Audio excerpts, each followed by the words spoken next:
ಮುಖ್ಯಮಂತ್ರಿ ಸಿದ್ದರಾಮಯ್ಯ ಅವರ ನೇತೃತ್ವದ ರಾಜ್ಯ ಸರ್ಕಾರ ಬಡವರ ಸಬಲೀಕರಣಕ್ಕೆ ಬದ್ಧವಾಗಿದ್ದು 2024ರಲ್ಲಿ ಕ್ಯಾಬಿನೆಟ್ ಅನುಮೋದನೆಯೊಂದಿಗೆ ರೂಪಾಯಿ 500 ಕೋಟಿ ಬಿಡುಗಡೆ ಮಾಡಿ ಈಗಾಗಲೇ 36,790 ಮನೆಗಳನ್ನು ವಿತರಿಸಲಾಗಿದೆ. ಮುಂದಿನ ಹಂತದಲ್ಲಿ ಇನ್ನೂ 42,795 ಮನೆಗಳನ್ನು ನೀಡಲಾಗುವುದು ಎಂದು ವಸತಿ ಹಾಗೂ ವಕ್ಫ್ ಅಲ್ಪಸಂಖ್ಯಾತರ ಕಲ್ಯಾಣ ಸಚಿವ ಜಮೀರ್ ಅಹಮದ್ ಖಾನ್ ಹೇಳಿದರು. ಶನಿವಾರ ಬೈಲಹೊಂಗಲ ನಗರಸಭೆ ಆವರಣದಲ್ಲಿ ಜಿಲ್ಲಾಡಳಿತ, ಬೆಳಗಾವಿ, ಬೈಲಹೊಂಗಲ ಪುರಸಭೆ ಹಾಗೂ ಕರ್ನಾಟಕ ಕೊಳಗೇರಿ ಅಭಿವೃದ್ಧಿ ಮಂಡಳಿಯ ಆಶ್ರಯದಲ್ಲಿ ಪುರಸಭೆ ವ್ಯಾಪ್ತಿಯ ವಿವಿಧ ಕೊಳಗೇರಿ ಪ್ರದೇಶಗಳ ನಿವಾಸಿಗಳಿಗೆ ಹಕ್ಕುಪತ್ರ ವಿತರಣೆ ಕಾರ್ಯಕ್ರಮವನ್ನು ಉದ್ಘಾಟಿಸಿ ಅವರು ಮಾತನಾಡಿದರು. ಬಿಜೆಪಿಯವರು ಮಾತಿನಲ್ಲಿ ಸೀಮಿತರಾಗಿದ್ದಾರೆ. ನಾವು ಕೆಲಸದಲ್ಲಿ ನಂಬಿಕೆ ಇಟ್ಟಿದ್ದೇವೆ. ಚುನಾವಣೆಯಲ್ಲಿ ನೀಡಿದ ಭರವಸೆಯಂತೆ ಪಂಚ ಗ್ಯಾರಂಟಿ ಯೋಜನೆಗಳನ್ನು ಜಾರಿಗೆ ತಂದಿದ್ದೇವೆ. ಬಡವರಿಗೆ ಮನೆಗಳ ಹಕ್ಕುಪತ್ರ ವಿತರಿಸುವುದು 6ನೇ ಗ್ಯಾರಂಟಿಯಾಗಿದೆ ಎಂದು ಸಚಿವರು ಹೇಳಿದರು.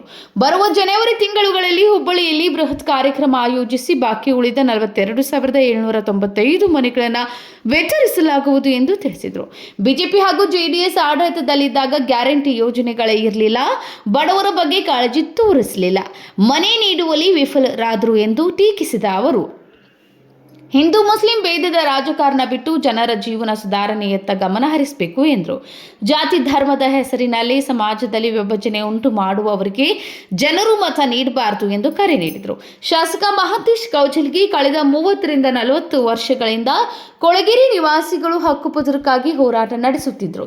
ಇಂದು ಆ ಬೇಡಿಕೆ ನನಸಾಗಿದೆ. ಸಚಿವ ಜಮೀರ್ ಅಹಮದ್ ಖಾನ್ ಅವರು ನಾವು ಕೇಳಿದ ಯಾವುದೇ ಅಭಿವೃದ್ಧಿ ಕಾರ್ಯಗಳಿಗೆ ಇಲ್ಲ ಎಂದಿಲ್ಲ. 100 ಕೋಟಿ ರೂಪಾಯಿ ಅನುದಾನ ನೀಡಿ ಬೈಲಹೊಂಗಲದ ಅಭಿವೃದ್ಧಿಗೆ ಬೆಂಬಲ ನೀಡಿದ್ದಾರೆ ಎಂದು ಪ್ರಶಂಸಿಸಿದರು. ಕಾರ್ಯಕ್ರಮದಲ್ಲಿ ಬೆಳಗಾವಿಯ ಶಾಸಕ ರಾಜು ಶೇಟ್, ಕೊಳಗೇರಿ ಅಭಿವೃದ್ಧಿ ನಿಗಮದ ಆಯುಕ್ತ ಟಿ ರಾಘವೇಂದ್ರ, ಉಪವಿಭಾಗಾಧಿಕಾರಿ, ಪುರಸಭೆ ಆಡಳಿತಾಧಿಕಾರಿ Praveen Jain, tahsildar H N Shirahatti, DYSP doctor Veerayya Hiremath, ಕೊಳಗೇರಿ ಅಭಿವೃದ್ಧಿ ಮಂಡಳಿ ಅಧಿಕಾರಿ ರಾಜಶೇಖರ್ ಚೌಹಾಣ್, ಪ್ರತೀಕ್ ದಳವಾಯಿ, ಪುರಸಭೆ ಮುಖ್ಯಾಧಿಕಾರಿ ವೀರೇಶ ಹಸಬಿ, ವ್ಯವಸ್ಥಾಪಕ ಎಂಐ ಕುಟ್ರಿ, ಪುರಸಭೆ ಅಧ್ಯಕ್ಷರು, ಉಪಾಧ್ಯಕ್ಷರು ಹಾಗೂ ಸರ್ವ ಸದಸ್ಯರು ಹಾಗೂ ಗ್ಯಾರಂಟಿ ಯೋಜನೆ ಅನುಷ್ಠಾನ ಸಮಿತಿ ಸದಸ್ಯರು ಉಪಸ್ಥಿತರಿದ್ದರು. ಇದೇ ಸಂದರ್ಭದಲ್ಲಿ ಬೈಲಹೊಂಗಲ ಪುರಸಭೆಯನ್ನು ನಗರಸಭೆಯಾಗಿ ಮೇಲ್ದರ್ಜೆಗೇರಿಸುವುದನ್ನು ಅಧಿಕೃತವಾಗಿ ಘೋಷಿಸಲಾಯಿತು. ಶಿಕ್ಷಕಿ ಎಂಐ ಅಂಗಡಿ ನಿರೂಪಿಸಿದ್ರು. ಮುಖ್ಯಾಧಿಕಾರಿ ವೀರೇಶ್ ಹಸ್ಬಿ ಸ್ವಾಗತಿಸಿದರು. ಬಿಜೆಪಿಯವರು ಸಾಧನೆಯನ್ನ ಹೇಳಿದಾರ. ಬಿಜೆಪಿಯವರು ಯಾವತ್ತನ ಕಾಂಗ್ರೆಸ್ ಪಕ್ಷದ ವ್ಯತ್ಯಾಸ ತೆಗಿರಿ.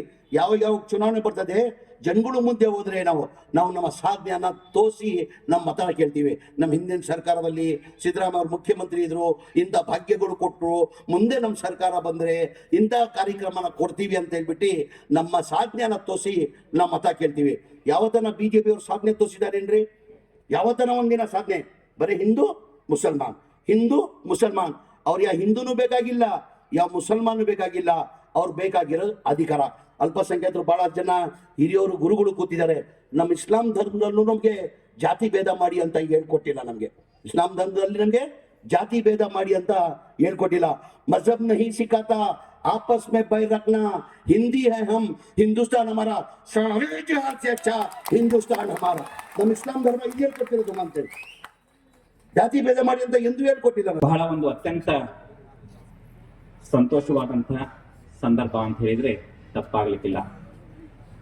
ಅನೇಕ ವರ್ಷದ ಒಂದು ಕನಸು ಇವತ್ತು ನನಸಾಗುವಂತಹ ಒಂದು ಸಮಯ ಬಂದಿದೆ ಅಂತ ಹೇಳಿದ್ರೆ ತಪ್ಪಾಗ್ಲಿಕ್ಕಿಲ್ಲ.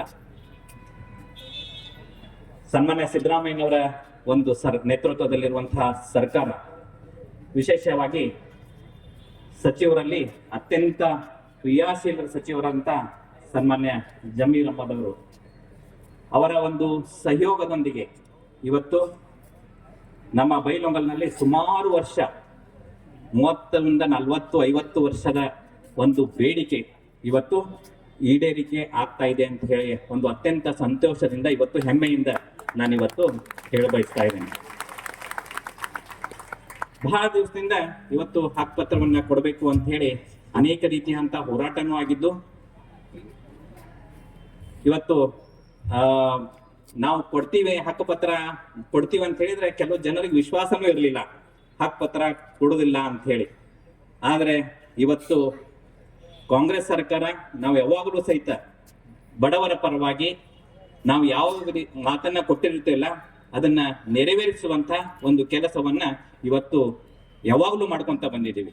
ಬೈಲಹೊಂಗಲ ನಗರದಲ್ಲಿ ಇವತ್ತು ಏನಾದರೂ ಬಡ ಜನರಿಗೆ ಮನೆಗಳು ದೊರಕಬೇಕಾಗಿತ್ತು ಅಂತಂತಂದ್ರೆ, ಜನರಿಗೆ ಹಕ್ಕು ಪತ್ರ ಸಿಗ್ಬೇಕಾಗಿತ್ತು ಅಂತಂದ್ರೆ, ಅದಕ್ಕೆ ಮುಖ್ಯವಾಗಿ ಯಾವಾಗ ಕಾಂಗ್ರೆಸ್ ಸರ್ಕಾರ ಅಧಿಕಾರದಲ್ಲಿದೆ ಆ ಎಲ್ಲ ಸಂದರ್ಭದಲ್ಲೂ ಸಹಿತ ಇವತ್ತು ಬಡವರ ಪರವಾಗಿ ಇವತ್ತು ನೆರವಿಗೆ ಬಂದದ್ದನ್ನ ಇವತ್ತು ನೀವೆಲ್ಲ ಗಮನಿಸಬೇಕು.